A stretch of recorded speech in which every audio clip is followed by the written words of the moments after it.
man up, it's game time. Everybody stand up from my town to yours. We ready for sure. From the field to the court, yeah, we ready for war. This is 845, varsity man up. It's game time. Everybody stand up from my town to yours. We ready for sure. From the field to the court, yeah, we ready for war. I said it's game time. Well, folks, this is it. The Varsity 845 Boys and Girls Basketball Section 9 Tournament Preview Show. I'm Kevin Witt, joined today by Mira Wassef. She'll break down the girls' field. I'll handle the boys' side, and we're going to make some predictions on both. Mira, let's kick this off with the AA Girls Tournament. Back in December, you said that Kingston should start making its reservations for the state Final Four. That means winning this tournament. Right. Do you still feel that way? Yeah, I absolutely do. First of all, Kingston is the two-time defending Class AA champions. They went undefeated in the section. They got the best player in the section in guard Rachel Coffey. And they're deep. If Coffey doesn't get it done, they got Charlize Castro, Kiana Williams. Any one of those could step up. The potential roadblock for Kingston could be Minnesink Valley. They played them tough earlier in the year. Stephanie Dolson had a great game. And if there is maybe another dark horse, it would be Monroe Woodbury behind Emily Niebuhr. I think she can give Minnesink problems. For the boys, do you still like Newburgh? In AA, yeah, absolutely. Newburgh is talented, it's deep, it starts 5 juniors, Mike McLeod, Damon Cowser, Pat Johnson, Marcus Henderson, and Will Boughton. Best bench in the area.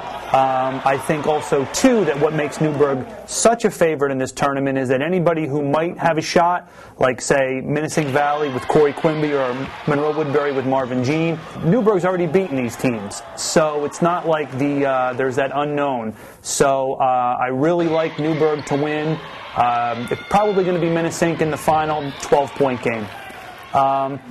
Do you see the Class A tournament in the girls' side shaking out as much of a blowout as in the AAs? No, there's only really 2 teams in the class, though, in Class A. I think it's just Cornwall and Walk Hill. I think that'll be the final. I think it's an interesting matchup with Cornwall's backcourt against Walk Hill's frontcourt with Caitlin Panesi and Sarah Bender. But I think Lexi Thayer will be guarding Bender, and I think she'll do a good job on her. And I think in the end, I think Cornwall is just better defensively, so I like Cornwall in Class A. How about for you and the boys? I also like Cornwall, but I do think that what this Cornwall team potentially can bring is a dream matchup between Cornwall coming from one league, Red Hook coming from the other. Both teams are well coached. They both pretty much run, not the same kind of things, but they just keep running their stuff. And you got Kyle Bradley on the one side, Kevin Arduino, these are Cornwall guys, Harrison Larkin. Rondout Valley, New Paltz. Hey, you can't write off New Paltz, defending champ. I just don't think that either of these teams have quite enough to compete with the other two. I wouldn't be surprised also, too, if Red Hook is holding the plaque.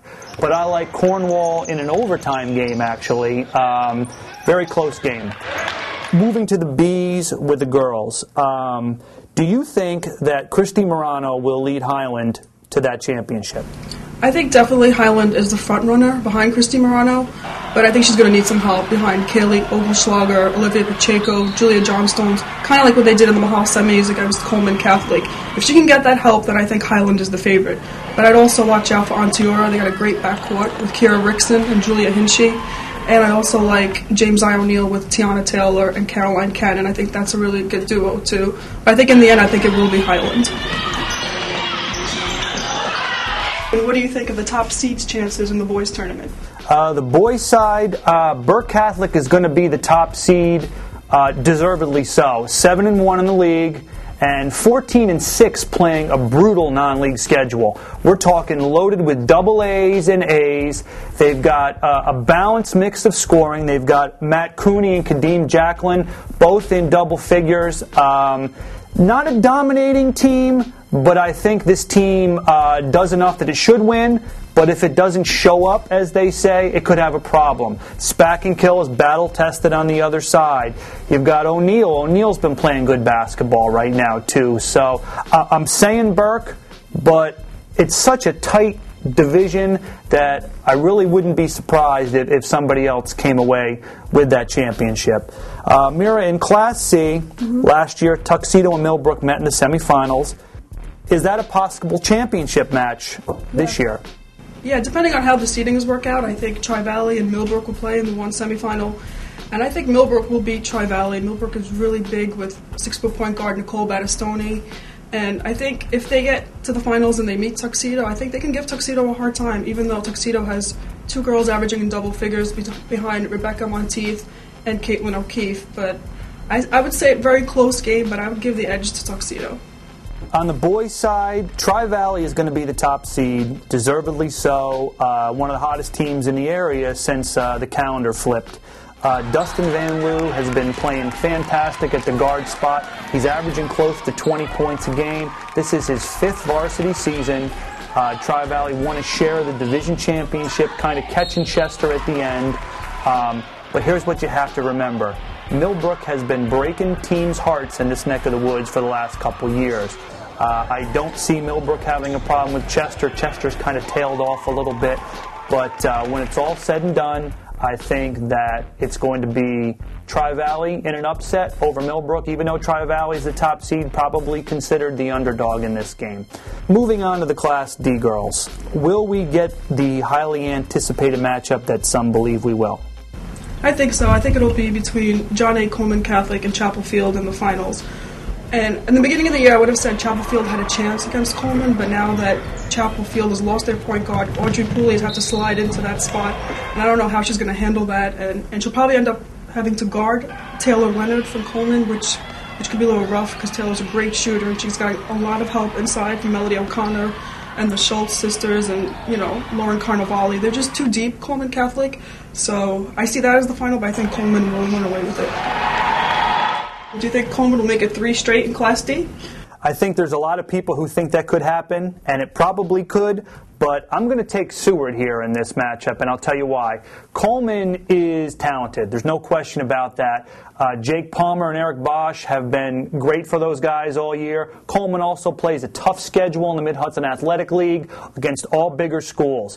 But what this Coleman team does not have, that the last 2 have, is that size and athleticism. And I think Seward is coming out of a good OCIA Division VI league, toughest D league in a while for that group. Scott Glovacheski, only a sophomore, does a good job for them. There's some other guys there that can pick up the slack as well. So I like Seward close. Again, not trying to hedge on you here. Wouldn't be surprised if Coleman won 3 straight, but I'm going to take Seward in a close game. Well, that's it, folks. There you have it, our take on all 10 tournaments. I want to remind you to please check back during the tournament on varsity845.com. We're going to have scoring updates throughout the tournament, and then come the weekend for the finals, we're going to have our Playoffs Plus feature. You remember that? That's where if you can't make the game, you can check online and find out what's going on as it happens. Nobody else can do that for you like we can. So, for Mira Wassef, thank you very much. I'm Kevin Witt. We'll see you at the games. It's game time, so it's time to score. If you're not playing to win, then what you playing for? From the field to the hardwood floor, win some and lose some. Just give it your all, whether it's basket, base, or football. It's all American. It's on when the season's here again. PYP, gotta play your position. Gotta go hard, give it 110. Fans cheering in the stands, yeah, you gotta love it. 845, varsity man up. It's game time, everybody stand up. From my town to yours, we ready for sure. From the field to the court, yeah, we ready for war. This is 845, varsity man up. It's game time, everybody stand up. From my town to yours, we ready for sure. From the field to the court, yeah, we ready for war.